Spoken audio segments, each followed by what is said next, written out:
Hi, good morning. Saturday mini vlog தான் இது. Morning ஏஞ்சோடனே வெளியே போய் கொஞ்சம் நேரம் ரிலாக்ஸ் பண்ணலான்னு போனால் சன்செட் பார்த்ததுக்கப்புறம் சூப்பராக இருந்துச்சு. அதுக்கப்புறம் செடிக்கெல்லாம் தண்ணி ஊற்றலான்னு போனாக்கா சின்ன மல்லிகைப்பூ செடி வச்சுருக்கா, அதில் பூவே பூக்காது. பார்த்தா இன்றைக்கி 2 மல்லிகைப்பூ பூத்து இருந்துச்சு. ரொம்ப ஹாப்பி ஆகிடுச்சு. அதுக்கப்புறம் தம்பிக்கு கஞ்சி ப்ரிப்ரேஷன் பண்ணேன். சத்து மாவு கஞ்சி தான் நான் வீட்டிலே ஹோம்மேடாக பண்ணி வச்சுருக்கேன். அதில் தம்பிக்கு பண்ணி வச்சேன். அதுக்கப்புறம் நான் மார்னிங் டீ காஃபி எல்லாம் குடிக்கிறது கம்மி பண்ணிட்டேன், ரேர் குடிக்கிறது. இப்போ ரீசெண்டாக கொள்ளு கஞ்சி எடுத்துகிட்டு இருக்கிறேன்.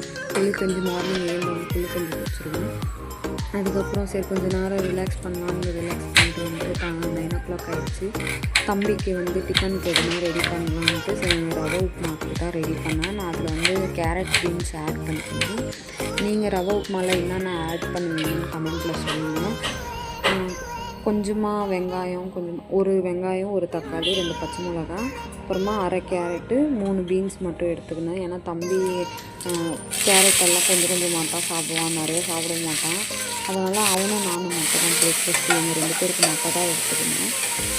கொஞ்சமாக உப்புமா செஞ்சுட்டு அதுக்கப்புறம் சரி தம்பி ஏஞ்சிக்குவான், அவனுக்கு ஊட்டிட்டு நம்ம சாப்பிட்லாம் அப்படின்னு வெயிட் பண்ணாக்கா அவன் ஏஞ்சிக்கிறதுக்கே 10 o'clock ஆகிடுச்சு. யார் வீட்டில் குட்டீஸ் எல்லாம் 10 o'clock ஆச்சுன்னு கமெண்ட்டில் சொல்லுங்கள்.